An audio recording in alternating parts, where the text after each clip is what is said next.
thought that this might help rather than typing it out, maybe get some visuals here. But you had some questions regarding how to handle a pitching staff.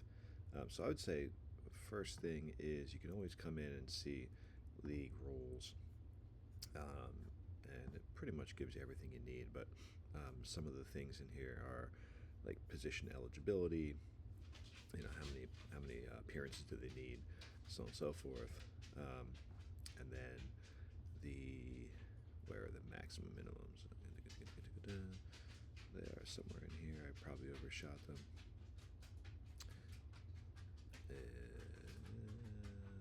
I'm sorry, taking up way too much time on this. There is a max. Hold on. Game. Oh, there's the big giant lettering. So you basically need a minimum of 4 games started and a max of 12. So the idea behind that in a week is that, if you had 6 starters, they should be able to go twice each. So it's kind of hard to go over that max unless you have a lot of starters, and it's really hard to not meet that minimum. Basically, the minimum is set in to avoid some of those extreme strategies, such as 0 starting pitchers. Like you hear that in football, like 0 running backs. So some teams, just to get really good ERA or the saves plus holds, K per 9 and the WHIP, they would go really, really heavy on relief pitching. So this just helps stop that. Now, of course, you can't predict when you don't have control, I should say, when the teams are going to start the pitchers. So we try not to set it too high, but neither of these is really an issue. I definitely never have an issue with the minimum. The maximum, come Saturday or Sunday, I'll get a notification saying that I've reached the max or I'm up against it. I forget which one it is. So I got to be a little more picky or choosy. So that's where, going back to it, I tend to look. Let's say this is Tuesday, actually in real life, right? So I would see that these 3 guys are going now, and if anyone had went on Monday, I know that anyone that is a starter on Monday or Tuesday will also be a starter, by the end of the week. And so that's when I might pick and choose, which starts I have. So if I had 3 guys go today, maybe 1 goes yesterday, let's say Bowden Francis went yesterday. Now I have to look at it and say, okay, that means that 4 of these guys are going to go twice. All right, that's 8 starts. And then I also still have all the rest of these guys. I have Bradley and Cease and Miller and Musgrove and Myers and Severino. So that means I can only afford to use, 4 of their starts. So that's where, if you're really heavy in starting pitching, you might want to sit a couple harder guys. Maybe they're playing Colorado. Maybe they're just playing a tough team in general, or they're playing the Dodgers, or they're a little bit cold. A guy like Dylan Cease kind of has super hot and cold stretches, so might sit him for a little bit. Anyway, as far as the strategy goes, I tend to to have at least 6 starters. As you can see, this roster here at this point, this is the end of the season, was really heavy in starters. But I also like to have, if I can, 3 or 4 relievers always in, because as you said, they hit really well with the WHIP, the ERA, the K per 9. And then we combine saves and holds, which we can talk a little bit about that. But they're also a little more flaky in general. I don't think 2 of these guys at least were on my team to start the year, in Weaver and Walker. And so they're, and the same here, my guys on IR. Neither of these guys were on my team to start. And not, starters, Francis wasn't on my team to start, nor was Myers. I traded for Cease, but the rest of the guys were. But the starters, I'll tend to, at least, like I said, have 6. And then the relievers, I want about 4. And then I know I'm going to start all 4 of those when I can. Now, there might be a game where I have a bunch of starters going. Maybe it's a Thursday, and I know that I don't risk having, 2 starts that week because 5 of my pitchers start Thursday. I might have to sit in one of these pitcher areas, not the RPs, but the pitcher ones, and place in whatever starter's going. Let's say Taj Bradley's going that day. Um, and so that's kind of the way I handle pitching. But there are times, like last year, I skipped plenty of starts from Bowden Francis, Taj Bradley, Musgrove when he came off IR, Severino, because he just was kind of, he wasn't really, he was getting decent numbers, but he wasn't getting great K per nine.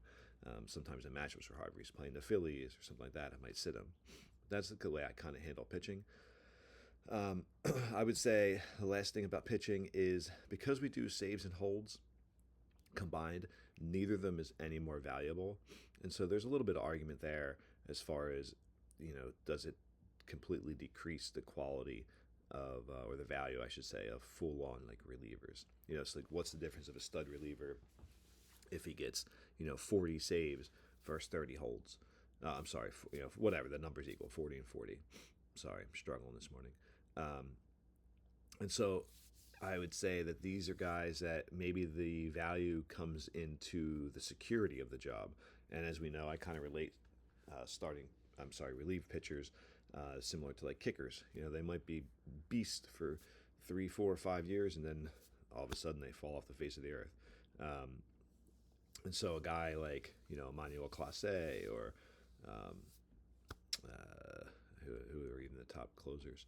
I'm struggling at the moment, but top guys like that might, and Edwin Diaz, they might have those years like any player, I guess, where they just are awful. So what's the difference between Edwin Diaz for the Mets and maybe Cade Smith, the setup guy for Cleveland? Or in this case, I had Jeff Hoffman. I guess he was closing, but anyway, so relievers in general, I think there's a lot more of them, being that the holds and saves are equal. So I wouldn't necessarily go crazy early, is my suggestion, or my tip at least. As far as the regular players, we only start one catcher. So you already have one as you kept. I wouldn't take any more past that, unless there's a guy that's super late and you think he's just great value and you want to keep him. But other than that, most teams won't start two catchers, as far as a utility guy, and there's just so many of them, so their value is somewhat diminished in my opinion. I would consider, because what we do is we do start corner infield, middle infield, and so guys with versatility, I think, also have a little more boost in value. Guys like Brandon Donovan, or in this case last year, Bobby Witt Jr. could play both. Or I picked up Lawrence Butler, and he was able to play two spots.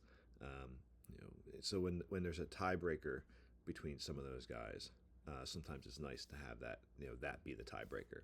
And then because we're daily lineups, not every team plays every day, and so you might have all your outfielders playing.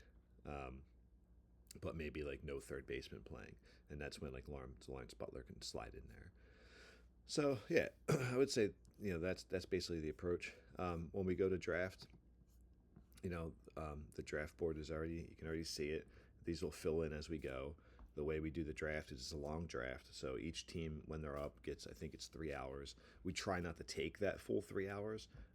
You can if you need it, but the idea is like to not let this interfere with the rest of your life, but not necessarily take the whole time if you don't need it.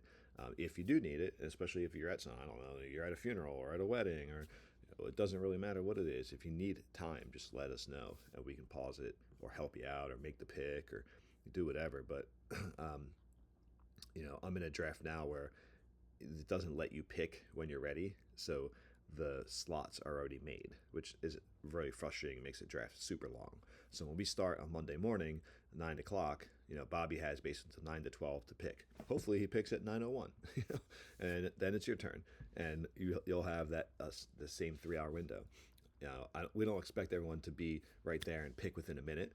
You can make lists, but the idea is, like I said, to give you some flexibility in time. So whether you're at work or doing something, out to dinner with your girlfriend or whatever, you can take the pick when you're ready. And these will fill in, and then next year all the players will be available to move up one round as a keeper.